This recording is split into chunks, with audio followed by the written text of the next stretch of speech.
Bapak Miftahul Husni, MPDI.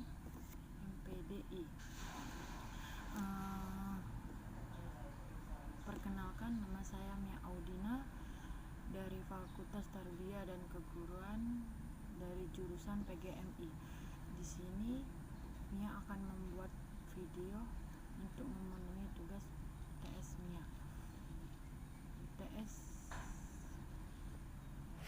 Untuk memenuhi tugas UTS Mia.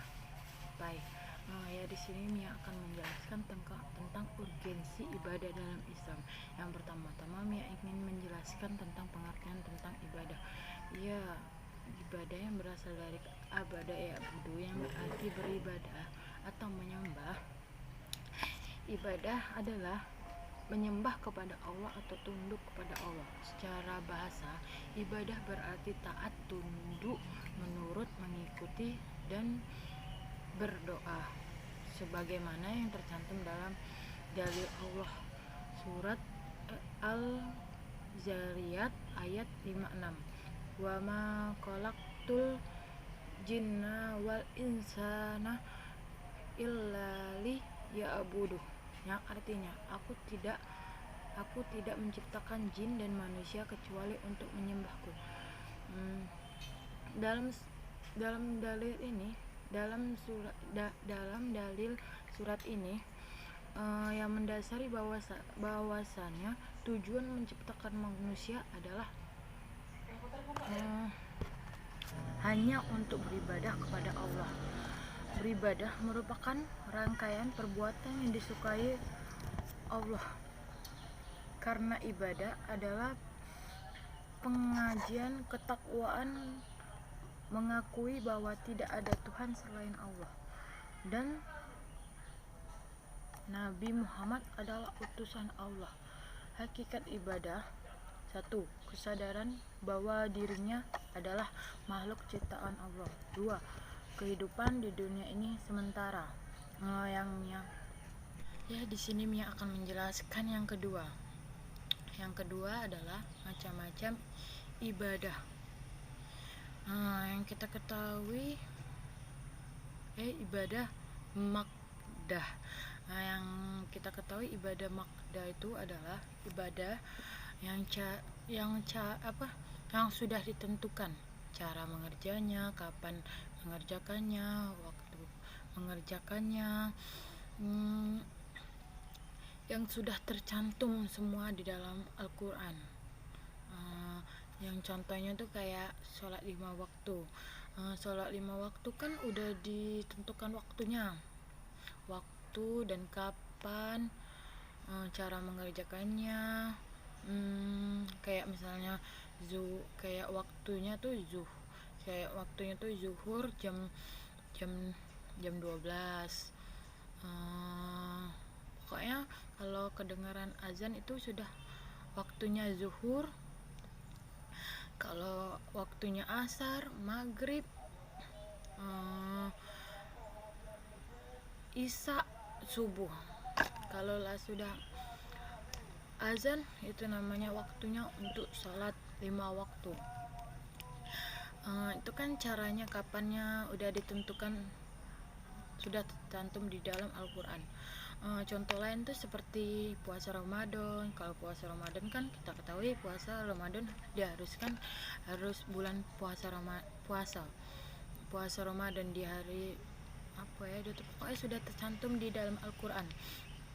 Puasa Senin Kamis, puasa Senin Kamis tuh di waktu Senin dan hari Kamis.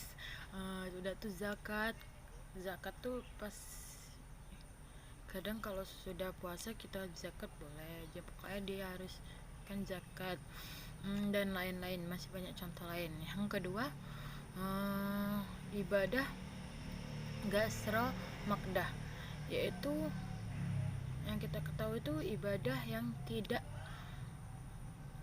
tidak ditentukan, aturannya tertentu, kapanpun melaksakannya. Ibadahnya boleh bagaimana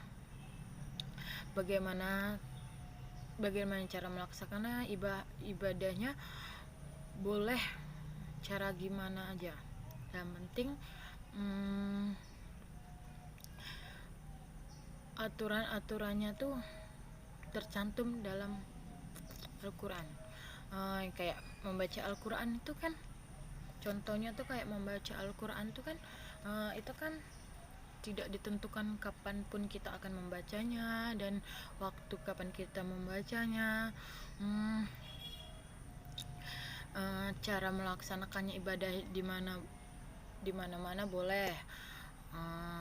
Pokoknya tidak tercantum. Itu berdasarkan niat kita, kapan kita membacanya, kapan kita membacanya, kapan kita ingin waktunya, berdasarkan niat dari hati kita. Dan kita tidak sebasingan, tidak semena-mena kita akan membacanya, tidak menaati peraturan. Yang kita tuh harus tuh baca niat kita kalau kita ingin membaca Al-Quran. Dan secara membacanya tuh dengan aturan-aturan yang telah tercantum dalam Al-Quran, membaca dengan baik dengan niat. Contoh yang lain tuh kayak seperti bersedekah.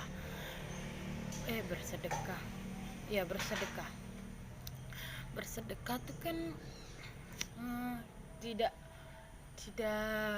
ada waktu dan ketentuan dan kapan dan cara kita mengerjakannya. Bersedekah itu kan kita keinginan kita untuk bersedekah, kayak kita misalnya di masjid ingin bersedekah kan kita tidak tahu kapan kita, yang penting niat kita kapan ingin bersedekah, dimanapun tempatnya. Bersedekah itu kan tidak ditentukan apapun.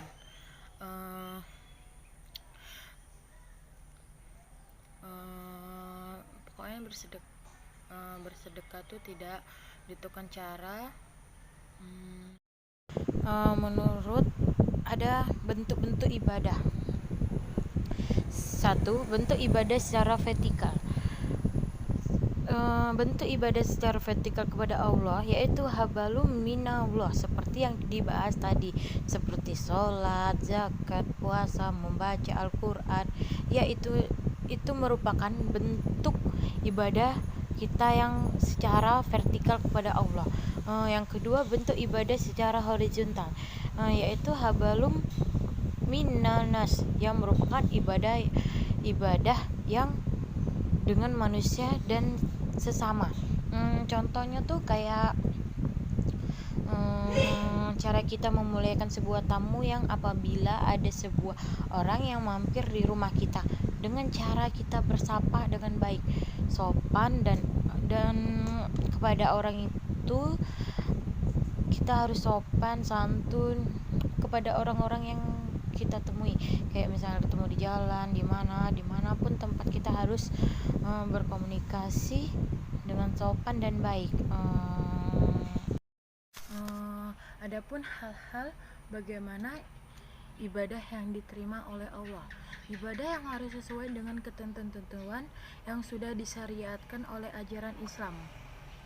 Seperti sholat itu kan harus sesuai dengan syariah dan ketentuan agama Islam. Atau zahir, misalnya zahir ini syariah dan rukunnya terselesaikan, itu belum tentu Allah diterima oleh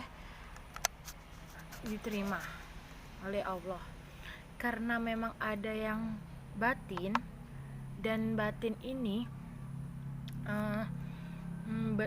berkena dengan niat. Yang pertama harus zahir, sesuai dengan zahirnya, yaitu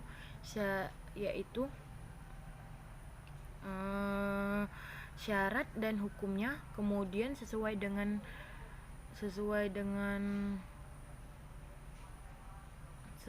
niat parameter yang luar biasa,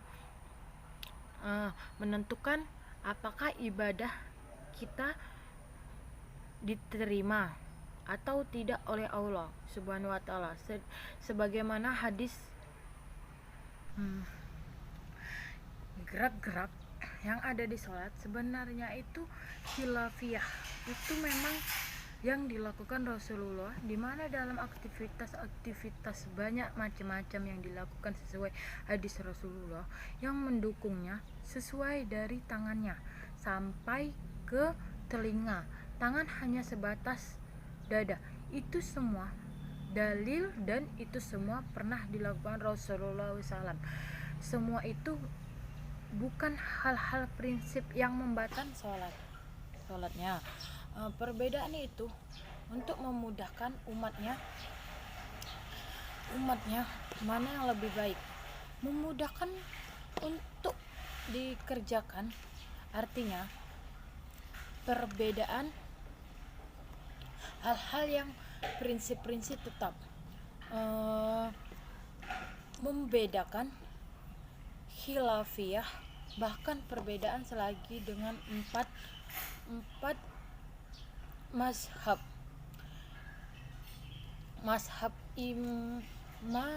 Iranafi, yang kedua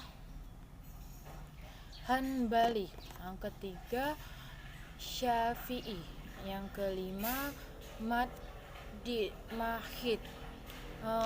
dan sebagainya, dan terkena tentang perbedaan dalam sholat. Selain itu, selain zahir tadi, syarat dan rukun yang harus dipenuhi agar ibadah sholat kita diterima oleh Allah SAW, ada juga dengan batin yang berkenaan dengan niat apakah amal ibadah kita diterima oleh Allah SAW. Sesuai dengan hadis, kam min amdi,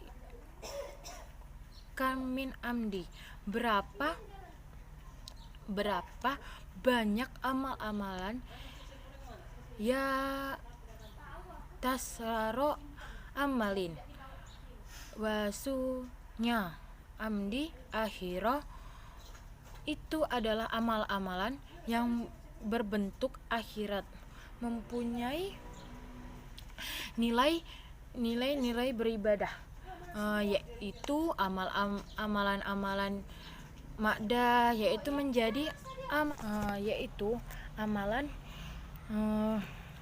ibadah, yaitu amalan-amalan ba'daniyah yang menjadi amalan yasiru, amalan wadiyah, menjadi amalan-amalan dunia akhirat. Karena niat ada amal-amalan yang makdaniyah seperti sholat, zakat, puasa, amalan makdah yang bernilai ibadahnya namun menjadi amalan dunia karena tidak bernilai di hadapan Allah SAW, karena tidak ada niat yang ikhlas. Salat tidak ikhlas karena kepentingan yang lain, karena ada dorongan-dorongan yang lain, maka akan menjadi tidak ternilai terhadap Allah SAW. Namun sebaliknya, kamin amalin yatas'ulo amalin wadunya, amalan ibadah yang tidak bernilai di hadapan Allah SAW diubah menjadi amalan akhirat yang bernilai di hadapan Allah SAW. Karena lihuslin, niat yang ikhlas, contohnya makan, mandi, minum, itu tuh sebuah ibadah yang tidak ternilai di hadapan sebuah ibadah atau amalan ibadah yang tidak ternilai di hadapan Allah SAW. Jikalau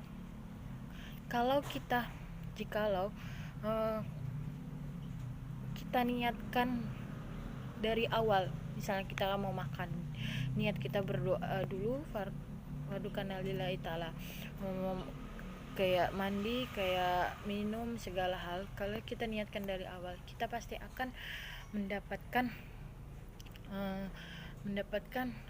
intinya tuh bukan mendapatkan, intinya tuh kayak kita tuh ternilai, ibadah kita tuh ternilai di hadapan Allah. Jadi kita harus meniatkan, jadi yang tidak ternilai jadi ternilai di hadapan Allah. Oke, sekian. Kalau ada salah-salah kata dari Mia, kepada Allah Mia memohon ampun. Saya Mia akhiri. Assalamualaikum warahmatullahi wabarakatuh.